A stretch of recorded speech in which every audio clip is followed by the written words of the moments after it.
सबको जय मसीह। फिर से एक नए एपिसोड में आपका स्वागत है। आपका सांसारिक शत्रुओं में कटौती आप कर सकते हैं। बहुत ही आसान तरीका है। कैसे? आप उससे प्रेम करना शुरू कर दीजिए। आप उनके लिए प्रार्थना करना शुरू कर दीजिए। आपका सांसारिक शत्रु भी कम होते जाएंगे। धन्यवाद। अभी हम उसका 8वां बिंदु पर आते हैं। जब आप विश्वास में और आत्मा में बैठोगे तो आप कमाना शुरू कर देंगे। When you grew up, you will start earning।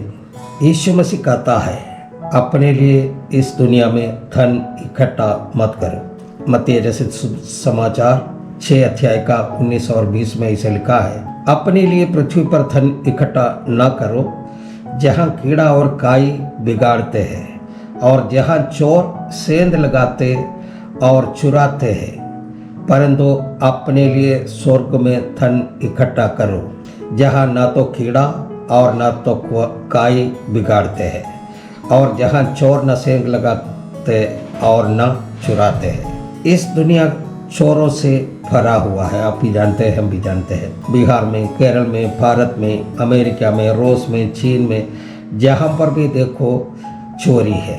इसलिए यीशु मसीह कहता धन इकट्ठा करने का सबसे अच्छा जगह है स्वर्ग राज्य। वहाँ चोर नहीं, चोरी भी नहीं। वहाँ एक और अच्छी बात यह है, वहाँ दिमक, कीड़ा वगैरह नहीं है। पृथ्वी पर धन इकट्ठा न करो, ऐसा हमारे कहने का ये अर्थ नहीं है कि आप कुछ कमाए नहीं। इस दुनिया में जीने के लिए आवश्यक वस्तुओं को खरीदने के लिए हमें धन चाहिए ही। आवश्यकता से ज़्यादा धन रहेगा तो आपको नींद नहीं आएगा, दूसरों को सोने भी नहीं देंगे। आप लोग देखे होंगे, ज़्यादा धनी व्यक्ति लोग बाहर निकलते हैं तो उनके चारों ओर ब्लैकेट सिक्योरिटी रहता है।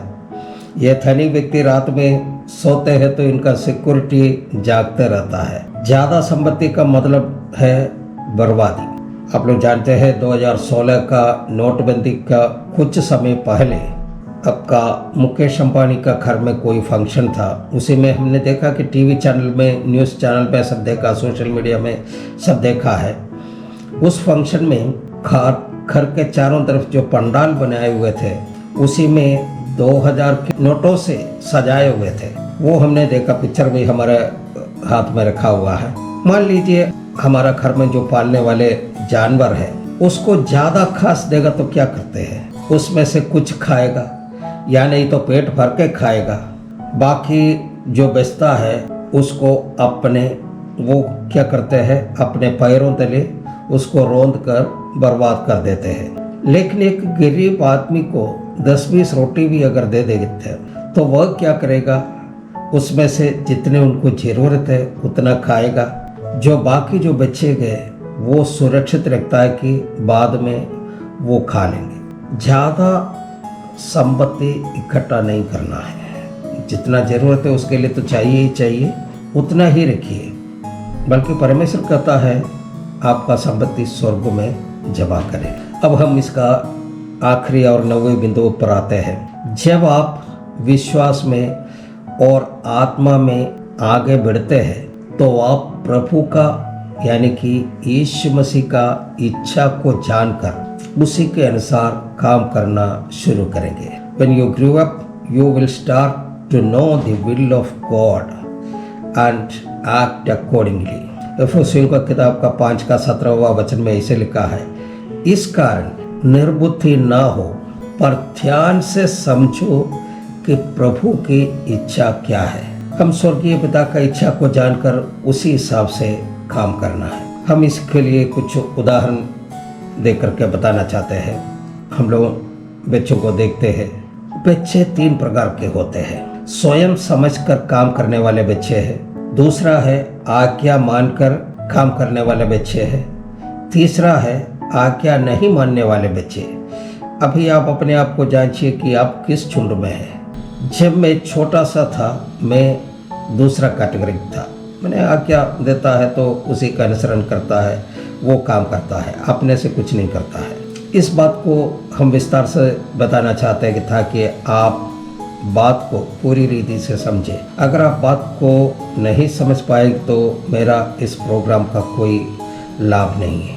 कुछ दिन पहले एक चर्च में 3 दिन का मीटिंग में प्रचार करने के लिए मैं गया था।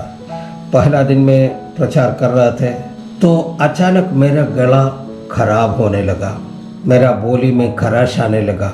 हमारे सामने पहला पंक्ति में बैठा हुआ सन्नी नामक एक लड़का था। बच्चा जल्दी से उठ करके गया और जल्दी ही मेरे लिए एक गिलास सुसुम पानी ला करके दिया। मैंने सन्नी को कुछ नहीं बोला था, पानी ला कर दो ऐसे भी नहीं बोला था।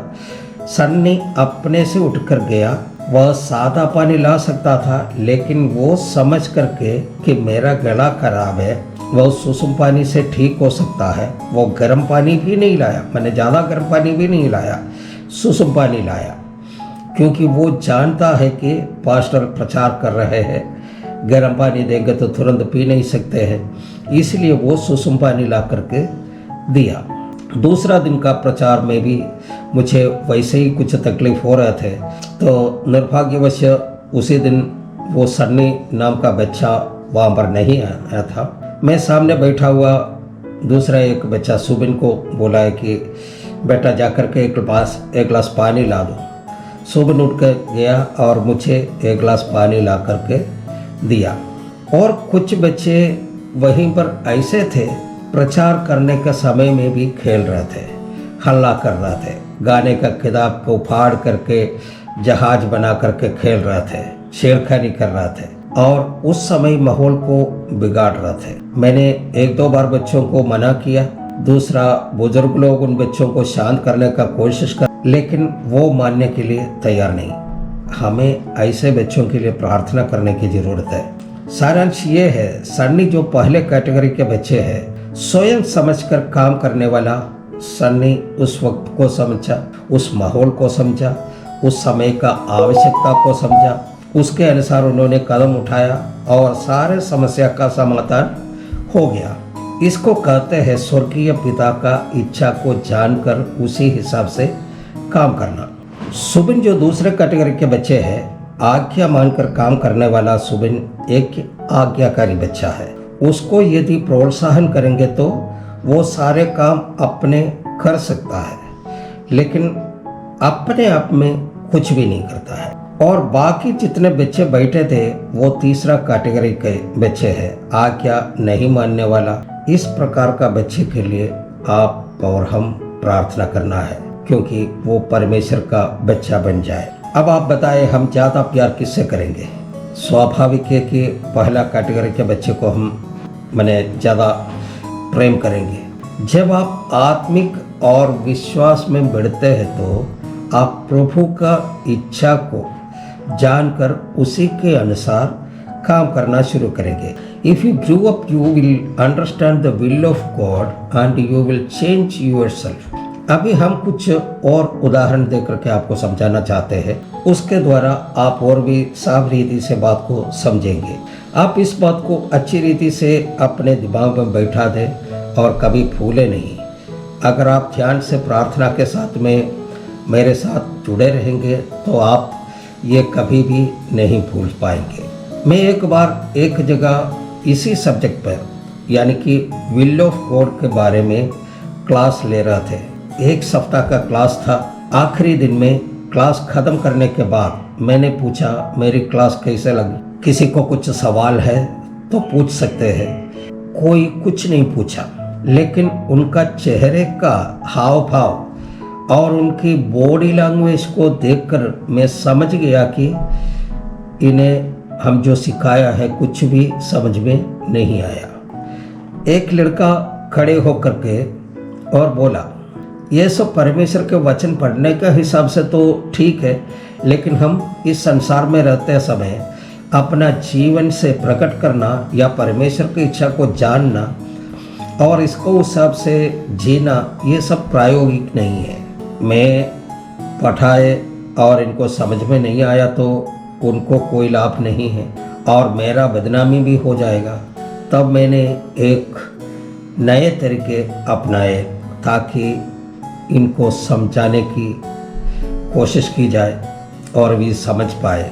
तो वो क्लास में 30-35 बच्चे थे, लड़का भी था लड़की भी थे। तो मैंने एक सवाल किया, इस क्लास में कितना लोग हैं जो मेरे इच्छा को जानता है?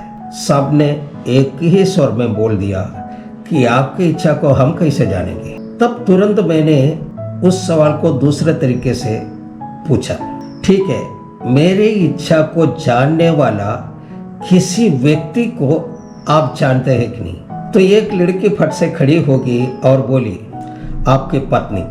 मैंने बोला, बहुत अच्छा, आपको इस जवाब के लिए 100 में 100 देता हूँ। मैंने उस लड़के से फिर पूछा, ये बात आपको कैसे मालूम हुआ? लड़की ने बोली, ये समझने की क्या बात है, ये तो साधारण सी लॉजिक बात है, आपका पत्नी आपके साथ में रहती है। मैंने बोला, यही बात मैं आपको समझाना चाहते हैं। आप परमेश्वर के साथ, परमेश्वर के करीब बने रहेगा तो परमेश्वर की इच्छा को जान पाएंगे। हालेलुया। बच्चों को कुछ चाहिए होता तो क्या करते हैं? वह पापा के पास जाएगा, उनके मूड को देखेगा, उनके चेहरे पर देखेगा, माहौल देखेगा, सब कुछ सही है तो तब बच्चा पापा से कुछ मांगेगा और वो उन्हें मिल भी जाता है। सो परमेश्वर की इच्छा को जानना है तो परमेश्वर का और करीब जाना होगा, परमेश्वर को और ज़्यादा समझना होगा। परमेश्वर के जितने करीब जाओगे उनकी इच्छा को उतना ही ज़्यादा आप जान पाएंगे। एक बार और हम उस वचन को पढ़ेंगे। इफिसियों की किताब का 5:17 में लिखा है, इस कारण निर्बुद्धि ना हो पर ध्यान से समझो कि प्रभु की इच्छा क्या है। परमेश्वर की इच्छा और आपकी बुद्धि दोनों दो दिशाओं में चलते। The will of God and your wisdom. परमेश्वर की इच्छा से वह आपको कोई दर्शन देता है। ध्यान देने की बात यह है, परमेश्वर किसी को कोई दर्शन या विजन देता है तो उसको पूरा करने के लिए जो कुछ भी आवश्यकता है उसका उपाय परमेश्वर स्वयं करेगा। किसी को दर्शन दिया परमेश्वर, उसको पूरा करने के लिए जो कुछ आवश्यकता है, उसको फंड की आवश्यकता है, उसको और सामान की आवश्यकता है, मटेरियल्स का आवश्यकता है, वो सारा परमेश्वर देगा। उसके बाद यहाँ पर परमेश्वर का दास लोग क्या करते हैं, यानी कि हमारे जैसे पास लोग, जो संस्था का जो टॉप में बैठा हुआ लोग क्या करते हैं, वो विजन दिया, ठीक है, उसके बाद विजन पूरा करने के लिए जो कुछ भी आवश्यकता है, यानी कि फंड, जो आर्थिक मदद, वो सभी दिया। इनके के बाद ये लीडर लोग क्या करते हैं, परमेश्वर को कहते हैं, आपका काम खत्म हो गया, आप यहाँ पर बैठिए। मैंने पवित्र आत्मा को बोलेगा, आप ये कोना में बैठ जाइए, हम अपनी बुद्धि के अनुसार इस फंड का इस्तेमाल करेंगे। कुछ लेकर उस दर्शन का काम को शुरू करते हैं, कुछ लेकर एक गाड़ी खरीद लेते हैं, कुछ लेकर एक फ्लैट खरीद लेते हैं। आखिर में ये फंड सारा खत्म हो गया। फंड सारा खत्म हो गया तो क्या हो गया, विजन खत्म हो गया, जो उनका मिशन था वो भी खत्म हो गया, सारा खत्म हो गया। इसलिए परमेश्वर की इच्छा अगर जानना है तो परमेश्वर से मिले रहिए, अपना बुद्धि का इस्तेमाल मत कीजिए। लोग निर्बुद्धि नहीं, अपनी आदि बुद्धि का इस्तेमाल करना शुरू कर देते हैं और प्रभु की इच्छा को साइड में कर देते हैं। इसका परमेश्वर का वचन में लिखा है, इस कारण निर्बुद्धि ना हो पर ध्यान से समझो कि प्रभु की इच्छा क्या है। इस वचन को समझने के लिए एक और उदाहरण बताना चाहते हैं, लेकिन अभी इस एपिसोड को यहाँ पर वाइंड अप करते हैं। तब तक के लिए सबको जय मसीह, धन्यवाद।